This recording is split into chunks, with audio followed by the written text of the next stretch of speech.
নমস্কার। ঋষিবাণীর আরো একটা নতুন পর্বে আমি অর্ণব আপনাদের স্বাগত জানাই। আমাদের সঙ্গে রয়েছেন আমাদের সকলের প্রিয় মানুষটি, যিনি এক নিমেষে আপনাদের সমস্ত সমস্যার সমাধান করে দেন। শান্তনু শাস্ত্রী, শান্তনুদা আমাদের সঙ্গে রয়েছে। নমস্কার সবাইকে। প্রথমেই যেটা বলবো, আমরা তো বিভিন্ন রাশি নিয়ে আলোচনা করি। আজকে অন্যতম একটি রাশি কর্কট রাশি। সেই কর্কট রাশি নিয়ে আলোচনা করতে গিয়ে যেটা জিজ্ঞেস করব, কর্কট রাশির সংজ্ঞা কি যদি বলি, কি বলবেন? আমাদের ন্যাচারাল জোডিয়াকের ফোর্থ সাইন কর্কট। চাঁদ এর কন্ট্রোলার বা চন্দ্রের নিয়ন্ত্রণে থাকে এই কর্কট রাশি। জল তত্ত্বের চর প্রকৃতির রাশি।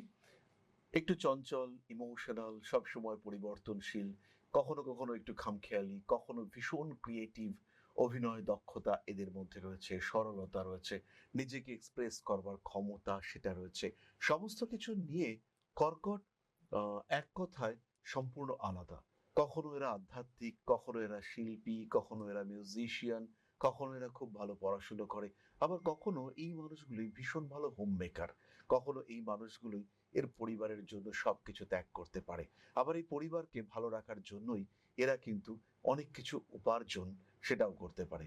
সফট, সোভার, ইমোশনাল, স্পিরিচুয়াল, এই সমস্ত কথাগুলো আমরা কর্কটের জন্যই প্রয়োগ করতে পারি।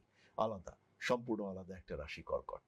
কর্কট রাশির সম্পর্কে আমরা ওভারঅল একটা আইডিয়া পেলাম। এরপর কর্কট রাশির যারা জাতক জাতিকা, তাদের মধ্যে যারা শিশু, তাদের শিক্ষার বিষয়টা নিয়ে প্রথমে আসবো। এই জায়গাটা কিন্তু ভীষণ ইম্পর্টেন্ট। কর্কট যদি শিশু হয়, সেই ক্ষেত্রে কর্কট হচ্ছে জলের মতন। সে কোথায় থাকবে, সে কোথায় রয়েছে, কোন এনভায়রনমেন্টে রয়েছে, কোন আধারে রয়েছে, সেটা মারাত্মক ইম্পর্টেন্ট। বাবা মারা এসে বলেন যে ক্লাস 8 পর্যন্ত তো অসাধারণ রেজাল্ট করছিল, এই 9-এ ওঠার পরেই ওর সর্বনাশটা হয়ে গেল। কর্কট রাশি, কর্কট লগ্নের বাচ্চাদের এটা আমরা বারবার দেখতে পাই। তাদের একটা পারফেক্ট আধার চাই, তারা চঞ্চল, তারা ছড়িয়ে যেতে পারে। তারা যেখানে যে পাত্রে পড়বেন সেই পাত্রের আকার তারা নিয়ে নিচ্ছে। এর ফলে কর্কটের যে মানসিকতার পরিবর্তন অতি দ্রুত হচ্ছে। যে এক্সপেকটেশন বা যে ভরসা ক্লাস 2 এর বাচ্চাটার উপর করা যাচ্ছিল, যেটা ভেবেছিলাম 5-এ উঠবার পর এই বাচ্চাটা এটা করতে পারবে, কিন্তু যখন সেই বাচ্চা 9-এ উঠলো, অ্যাডোলেসেন্স পিরিয়ড, এবার কিন্তু তার মনের মধ্যে বিভিন্ন ধরনের আবেগ, বিভিন্ন ইমোশন কাজ করছে। তার কোনো বিষয় ভালো লাগছে, কোনো বিষয় খারাপ লাগছে, এবং পরিবেশের সঙ্গে সঙ্গে, সময়ের সঙ্গে সঙ্গে সে ইনস্ট্যান্টিনিয়াসলি নিজেকে চেঞ্জ করে ফেলছে। এর ফলে চিন্তায় পড়ছেন বাবা এবং মায়েরা। কর্কটের এই পরিবর্তনশীলতা এটাই কিন্তু তার শিক্ষাক্ষেত্রে বেশ ভালো রকম সমস্যা সৃষ্টি করে। তবে এরা অত্যন্ত ট্যালেন্টেড, এরা খুব দ্রুত শিখতে পারে, মনে রাখতে পারে। পড়াশুনোর ক্ষেত্রে এরা যত্নশীল, ওরা মোটামুটি কথা শুনবার মানসিকতা সেটাও এদের ক্ষেত্রে থাকে। কিন্তু সমস্ত কিছু সত্ত্বেও যেটা নিয়ন্ত্রণের বাইরে চলে যায় সেটা হচ্ছে মন। কনসেন্ট্রেশনে লেগে যায় গন্ডগোল। আর এই সময় কর্কট রাশি, কর্কট লগ্নের মানুষ তারা ভুল করে ফেলে। বাচ্চারা বারবার ভুল সিদ্ধান্ত নিয়ে ফেলে। পড়ার দরকার ছিল ইঞ্জিনিয়ারিং, পড়তে গেল হোটেল ম্যানেজমেন্ট অথবা ফ্যাশন ডিজাইনিং। যখন কোর্স কমপ্লিট হলো, তখন দেখলো বাজারে তো এখন চাকরি নেই, ইঞ্জিনিয়ারিংটাই পড়লেই ভালো হতো। এটা কর্কটকে বারবার আমি দেখেছি। ভুল ডিসিশন, ভুল ডিসিশন নিয়ে সেখানে জিদ ধরে থাকা, এবং তারপরে পস্তানো যে ইস ওটা করলেই তো ভালো হতো। এটাই কর্কট, এরকমই কর্কট। হ্যাঁ, তার মানে আমরা বুঝলাম কর্কটের চলার পথ কিন্তু খুব একটা মসৃণ নয়। চলার পথে বারে বারে বাধা আসবে, ভুল সিদ্ধান্ত নেওয়া হবে।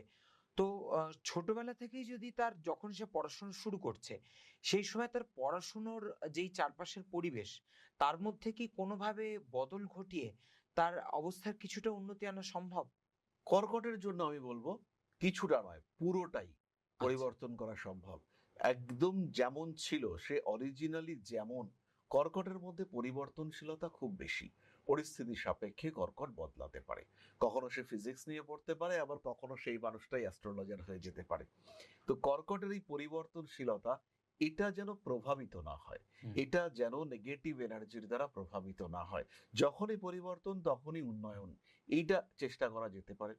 পরিবেশের পরিবর্তন, আশেপাশের মানুষজন যারা কর্কটকে পড়াচ্ছেন, তার টিউটার্স, এদের বিহেভিয়ার, এদের মানসিকতার পরিবর্তন, এরা যে সংস্কার কর্কটকে দিচ্ছেন সেই বিষয়গুলির পরিবর্তন, কে পড়াচ্ছে, কিভাবে পড়াচ্ছে, পড়ানোর টেকনিক কি, সেইগুলো চেঞ্জ করে আমরা কর্কটের এডুকেশন সিস্টেমটাকে আরেকটু বেটার করতে পারি।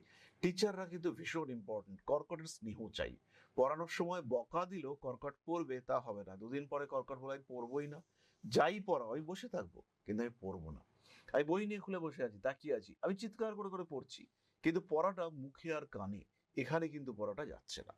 ফলে কর্কটের ভালো পড়াশোনার জন্য মেন্টাল স্যাটিসফ্যাকশন, আর সেই স্যাটিসফ্যাকশনের জন্য দরকার প্রপার রিকোয়ার্ড এনভায়রনমেন্ট।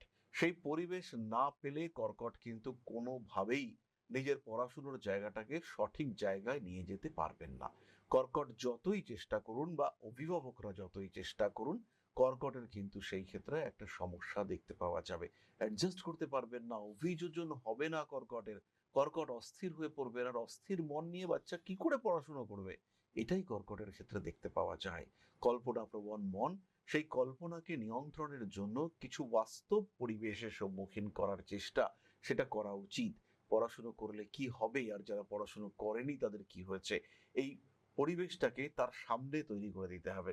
আর তখন সে নিজে উপলব্ধি করবে, আরোপিত নয়, উপলব্ধ, এই বিষয়টার উপরে ভরসা করতে হবে। আরোপিত পরিবেশ কর্কট অ্যাকসেপ্ট করতে পারে না, কিন্তু সে যখন নিজে ফিল করছে তখন সে নিজেকে চেঞ্জ করতে পারবে। আর এটাই রাস্তা কর্কটের কাছ থেকে প্রপার রেজাল্ট বার করার। তাহলে কর্কটের কাছ থেকে প্রপার রেজাল্ট কি করে আমরা বের করতে পারবো সে সম্পর্কে তো জানলাম। কিন্তু যেটা একটা সমস্যা হয় যখন শৈশব বা পড়াশোনার সময়টা যখন একটু বড় হওয়ার পরেও পড়াশোনার সময়টা অনেকের মধ্যেই দেখা যায় হয়তো প্রচন্ড পরিশ্রম করছে, কিন্তু স্মৃতিশক্তির ক্ষেত্রে একটা সমস্যা দেখা যাচ্ছে। তো এই স্মৃতিশক্তি মজবুত করতে কি কি পন্থা অবলম্বন করতে পারে? কর্কটের সবচেয়ে বড় সমস্যা হচ্ছে স্মৃতিশক্তি। একসঙ্গে প্রচুর বিষয় চিন্তা করা, অত্যন্ত কল্পনা প্রবণতা, আর প্রতি মুহূর্তে পরিবর্তনশীলতা। 5 মিনিট ভূগোল পড়বার পরে বলবে এবার আমি একটু ফিজিক্যাল সায়েন্সটা পড়ে নিই, কালকে পরীক্ষা আছে, স্কুলে ওটা পড়তে হবে।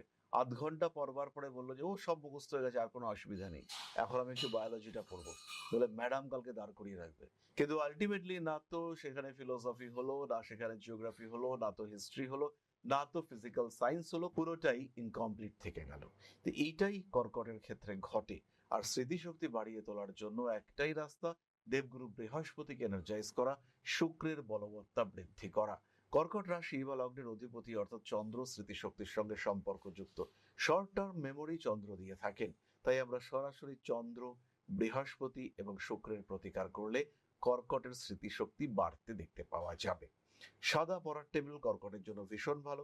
পড়ার টেবিলে অবশ্যই কিছুটা জল রাখা যেতে পারে। পড়ার ঠিক আগের মুহূর্তে একটা ঘিয়ের প্রদীপ পূর্ব দিকে মুখ করে জ্বালানো যেতে পারে, এটা অত্যন্ত পজিটিভ। পড়ার দিকটিকে পারফেক্ট করা যেতে পারে। কর্কট খুব ভালোবাসে নর্থ ইস্ট বা নর্থ ইস্ট এই সমস্ত দিকগুলোতে বসতে। তাই কর্কট রাশি বা লগ্নের মানুষদের জন্য একটু কমফোর্ট জোন ক্রিয়েট করে দেওয়ার চেষ্টা।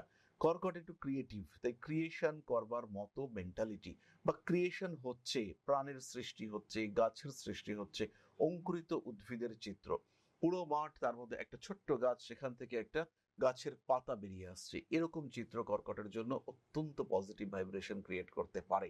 এটা কর্কটের জন্য ভীষণ ভীষণ পজিটিভ। তো এই ধরনের বিষয়গুলো করে আমরা কর্কটের স্মৃতিশক্তি বাড়াতে পারি। তার মানে আমরা একটা জিনিস বুঝলাম যে কর্কট রাশির জাতক জাতিকাদের ক্ষেত্রে কিন্তু স্মৃতিশক্তিটা খুবই গুরুত্বপূর্ণ বিষয়, এবং এই ক্ষেত্রে তাদের অনেক সমস্যা থাকে, এবং যেখানে সমস্যা আছে সেখানে প্রতিকারও রয়েছে।